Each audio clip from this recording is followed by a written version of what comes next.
Dia tak fokus. Kalau korang tengok, ini umang-umang tapi baby lagi.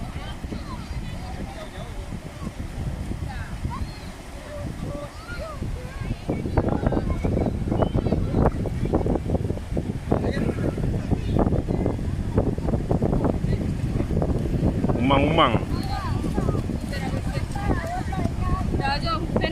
Tapi masih baby lah. Dia bila dia dah besar sikit, dia tak muat dengan siput ni, dia akan cari siput yang baru.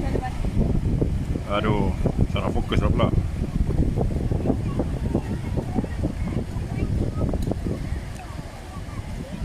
Anak umang-umang ketam yang mencari perumah, iaitu siput. Dia ada dekat pantai Peserah je. Kalau rasanya kalau pantai sebelah barat Semenanjung tak ada.